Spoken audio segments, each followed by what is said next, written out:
Okay, this is a very essential program. What Pastor Jane was actually trying to say is that God is raising our children through us so that He can extend His kingdom. You know, it takes two to parent. It takes two to conceive the children, and it takes two to parent the children. In the world we live today, it's almost as if we are trying to hand over or delegate the parenting to other people to do for us. But God knows why He chose you to bring out that innocent child. And Pastor Jane also said that the enemy is attacking. And the people he usually will attack is our children, because they are vulnerable. They came empty, and we are the one to fill them up. And all of these things led me to extensive research, into brain science. I tried to understand what are the other things that make up this child. Because I know we are made of three parts: the spirit, the soul, and the body. Okay, why do we have these children? And how do we connect to these children? How do we understand these children? It brings me to the essence of having our brain. Do you know that without your brain, you can't even talk? You couldn't even have woken up. Every human function is driven by the brain. And the funny thing is that we're not paying attention to how our brain works. In fact, in every school, every child should understand how their brain works. So through research, I found out that it takes between ages 0 to 7 for the brain to fully mature to 90%. A lot of development is happening in the brain between ages 0 to 7. So as parents, we need to be careful. What are we exposing our children to? How are we managing them? How are we talking to them? Because you are handing something over to them, and they are going to carry it. If you have issues with anger, they are carrying it. It's being stored in their brain memory. That this is how to react. Yes. They are carrying out everything. What she was talking about is called behavior mirroring. They are mirroring everything that you are doing.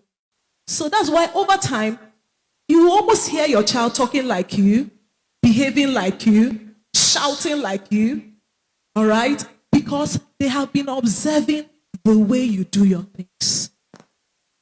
So, it brought me to this research that we need to understand and connect with our children. And one of the things I spoke about was emotional connection. Most of the times, by the time we put to bed, we are carrying our children, we are hugging our children. But when they start growing up, there is this disconnect, okay? You feel a 5-year-old should know better. We are pushing them away. And this is when Satan also steps in. All right? There's a disconnect. We ought to relate to our children. And the more you relate with them, the tendency they will listen to you more. So I call it relate to parent. You cannot be parenting and this person, there's no relationship. It's essential that they understand you. So it brought me to the analysis by a woman called Virginia Sete. He said, it takes 4 hugs a day, all right, for survival. That is hugs, like hugging your children. Hugging. Yes, hugging people, even hugging your spouse. You should be intentional. There's a power of touch. There's a power of touch. And he says it takes 8 hugs for maintenance, just to maintain. And 12 hugs for growth. Yes. People keep complaining, especially our men. Can you hug somebody? Just hug somebody. It's so essential. Lovely. Yes. It's actually healing. You know why? Yes, therapeutic now. From the brain perspective, there is a hormone being released anytime you touch somebody or you're in a skin-to-skin contact, and it's called oxytocin. It's released to make you feel loved. You know, most of the times we are dishing instruction to our children. Go and do this, go and do this, go and do this. And the child is not really feeling you. It's not that you don't love that child, but you need to go the extra mile to make the child understand you. And it brought me to the ABC of parenting, which is A, for approachable. Are you an approachable parent? Can your child approach you easily? You know why some children are suffering molestation, abuse, is because they didn't have the opportunity to open up. They didn't know who to talk to. They were not really connected to their parents. Then B is for boundaries. You need to set boundaries. Your child, as much as you are the parent, you have a relationship, you know, some people say my child is my friend, but then you are their mother. You need to understand that, okay? There should be boundaries. I don't support children hitting their parents as a form of play. No. There must be boundaries. You must set clear boundaries. Then communication. C is for communication. There needs to be a communication with your child. You think that child doesn't know anything? But sometimes it takes you coming down to their level. Yes. Physically stooping to their level, looking into their eyes, and talk to them. One of the primary ways to reach out to your children is having a one-on-one conversation with our children. It's so powerful. I've tried it. You can walk into their room and have a face-to-face, not shouting. You know, there's something that shouting does. Shouting puts us into a state of fight, flee, or freeze. It puts us into a state of emergency. When you're shouting at your child is totally distorted. God puts shouting as a form of emergency for you to announce emergency. It's not a way of conversation. Hey! Please, something, she needs to say it again. Did you hear that? Yes, she said, please say it. God puts here. God put shouting for announcing emergency. Blow a trumpet in Zion. That's emergency. Something is about to happen. Yes. So that child gets into a freeze mode. Some will just be looking at you and they're so scared. All right? Or some want to fight back. All right? And some want to run away. They are just so afraid of you. They hear your voice and they are running away. Every instruction you give to a child while shouting, I can tell you they are not hearing. It's just a matter of time. They can just hear you for that time, but I can show you the message was not passed. They will just behave nice at that moment, but turn your back. They are doing something else. When you are not, do you know, for you to know that you are doing a good job is when you are not there and your child is behaving well. That is when you know you have thrived. So the brain network is so essential. We all need to understand, because when you are shouting at that child, he's afraid of you and the information is not well passed. In fact, the brain shuts down. That's the truth. The brain shuts down, and some of our children actually tune out. They tune out. It happens to a lot of teenagers. You are talking to them. Sorry, you're just wasting your time. They are singing inside their heart, and they are very good at it.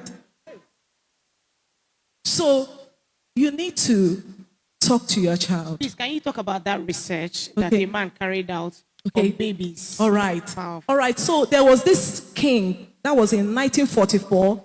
He carried out this experiment, a very diabolical one at the end of the day, because he wanted to try out to find whether babies can develop their own natural language. He didn't want any child speaking English, French, or anything. He just wanted to see babies on their own, not being spoken to. They'll start, speaking a particular language. He wanted to try that. Oh, that was decades ago. So as soon as the mothers put to bed, he would carry the baby and drop them in a facility in the care of nurses. And these nurses wouldn't speak to that child. All right? they continued to do this, but he gave a second order, which was terrible. He said, none of these babies should be touched. So I don't know how they were doing it, changing their diapers. They were not hugging these children. They were not holding these children close. So he said he wanted to know what would happen. And what the terrible thing happened is that all the babies died. All of the babies died. Because... So this means that the survival of children lie within what happens in the home. That socialization, exactly, and interaction, yes, of the home, yes, is what gives birth to the children that we have. Yes, yes. So the more you connect to your child, the more they will understand you. And another area I want to touch from what she said, you know, when she was talking about her childhood, which I would like to ask you about, what was your childhood like when you were a young girl and all that? What was your watching TV like? Did you have time to watch TV? Did you hear that? Yes. So this brings me to screen usage. This is one of the, it's a tool, it's not a toy. Tell your neighbor that. Your phone is a tool, it's not a toy. Same for your children. We need to save the brains of our children. Do you know that the reason why our children are not as hardworking as they should be is this? And being introduced to this thing at a very young age, it shrinks the brain. You see children not acting their age, you know. There's a state of maturity a child should actually have because growth is going on within the brain. A lot of neural networking and all that. That was what she gained. While, you know, doing those chores, you know, sewing at a very young age, it was growing her business acumen and mindset. That was why she was able to embrace. She's even still doing a lot of things at the same time. Imagine, she's powerful. Why? Her brain. She used her brain very well. God helped her through her mother to guide her. She didn't have time for TV. TV. Please, if you have any screen in the rooms of your children, remove them. It's just an advice. Remove them. A lot of great men we have today that are even producing tablets. That's Steve Jobs. He produced iPad. His children do not use iPad. He didn't allow his children to use iPad. TikTok, Jack Ma, they interviewed him recently, some years ago, yeah. He said his children are not on TikTok. So why is your 9-year-old on TikTok? Why? This is what is causing them to have attention disorder. They can't sit in one place. Do you know what that TikTok does? They are watching from one skit to another skit. These are 2 minutes, you know, viewing. That is why they can't sit down. Attention disorder.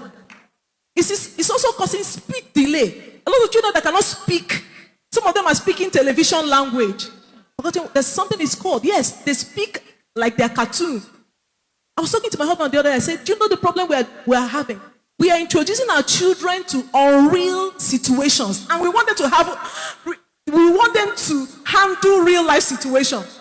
What they are watching is always cartoon. Unreal. These things are not real. Yes. Why are they watching cartoons? What do they know about life?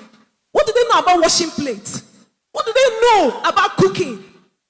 Yesterday, my children really made me happy. I came back yesterday from the conference, the parenting stuff we had, only for me to arrive. They have prepared rice and the egg sauce. I was so happy. Yes, we can engage them. Get them to clapping. You're not clapping.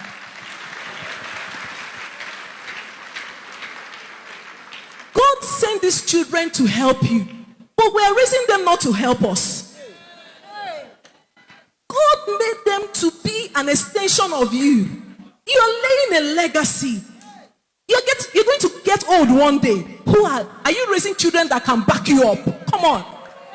T.D. Jakes said that at the mother's dying, in fact, the mother was in the hospital and they were supposed to take a decision. The mother was not coherent, to take that decision, and they brought it to him. And he now told them what to do. He said, what if the mother didn't raise him well?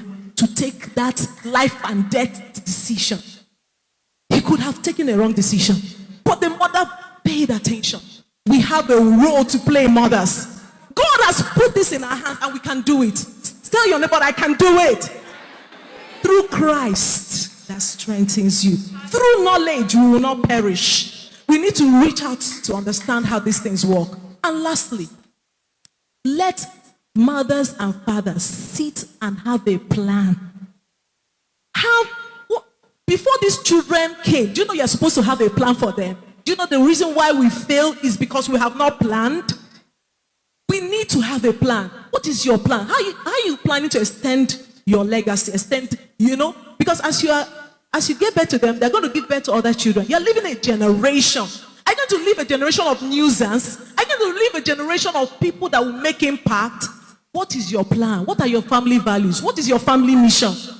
So these are things that we need to put together. Thank you, Ma.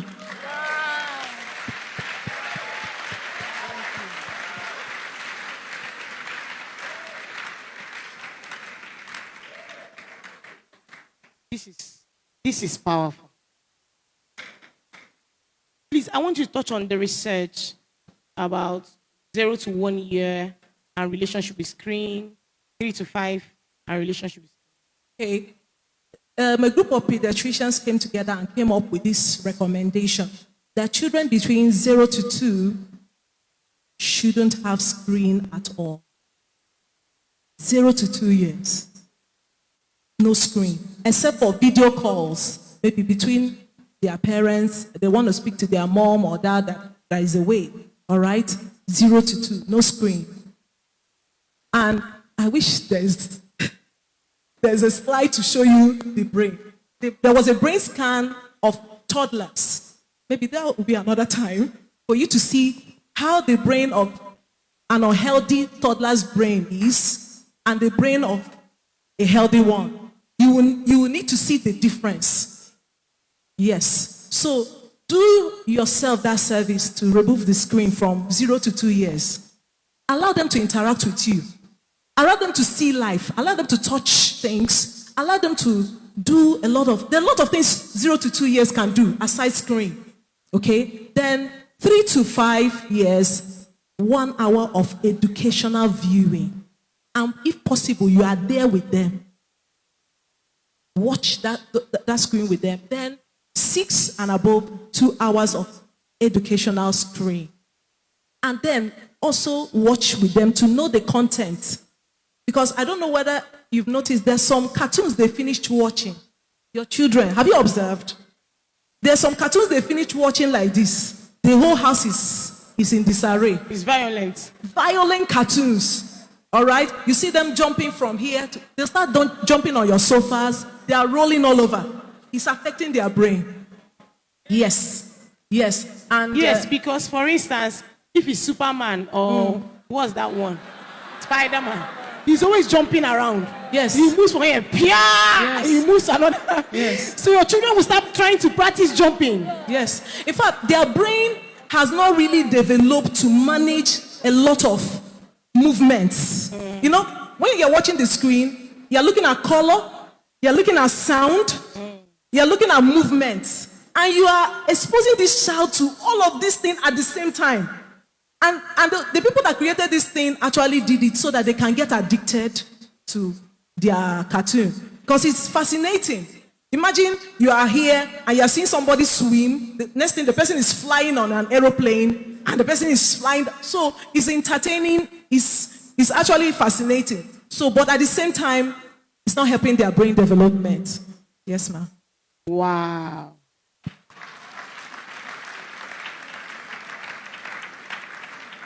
This is resourceful.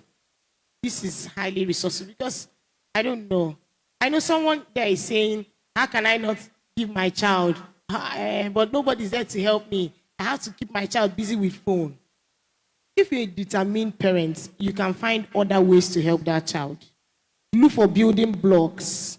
Look for different types of toys that can engage your child while you're doing what you're doing. You did not do any screen when you were small. You did not. So it's possible to let your child play with a lot of other things as you're doing the chores. And then introduce them to the chores, little by little. Yes. In fact, the new name for screen abuse is called digital drug. Digital drug. Yes. What does it mean? It means that Just the same way you have cocaine. Yes. It's the same damage, actually, that cocaine does to the brain, that this screen misuse also does to the brain. So that's why you see that child dragging phone with you. These are withdrawal symptoms. They want to have it. They just want to have more. It's an addiction. It's an addiction. They will start rolling on the floor. They want to grab the phone from you. And they don't want to do any other thing except phone. And it's also responsible for obesity. A lot of children are sitting down. They're not moving. Children are supposed to move. They're not moving. They're sitting down, watching, damaging their eyesight, a whole lot. Yes, I think there's even a speculation that soon enough, many children, as we get older, will go blind. Yes. It's going into their iris and their cornea. The blue, there's a blue light emitting from the screen. It's also responsible for sleep deprivation. Yes. In fact, it's equated to the same light, like sunlight. That blue screen. That's why when you wake up in the night and you just want to put up your phone, you can't sleep again. It drains the chemical called melatonin, which helps you to relax to sleep. So that's why, as much as technology is very good, we must have to be mindful. We have to be kind. Wow. This is powerful. And it's not just helping kids, so it's helping us. Because we are the ones suffering sleep addiction. Every time you wake up, you say, I just had 4 hours sleep. I just slept for 3 hours. What were you doing before you slept? Somebody say, this is the word of God. What do you reply? Blessed are your ears for what you hear. Blessed are your ears for what? For what you hear. This is highly resourceful, deep and rich. My question to you is, how will you respond to what you hear? How will you respond to the word of God today? How do you respond to the word of God? What do you want to do with the word that you have heard? So you have a baby that is 0 to 2. Or you have already bought Chinese tab. So how do you respond? So someone is asking, okay, this is already done. What do I do? Start little by little to deprive. Don't completely remove screen, but reduce the hours of watching. So if they were used to 3 to 4 hours, reduce to 2, reduce to 1, reduce to 30 minutes. And also add a reward. Add a reward. Okay, you watched for 10 minutes today. I have something for you.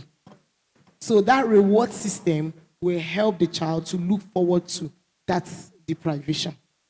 Don't just cut away and say, we're putting off television. You pack all the televisions away. Just reduce the timing and substitute it with something else until your child gains mastery over it. This is powerful. This is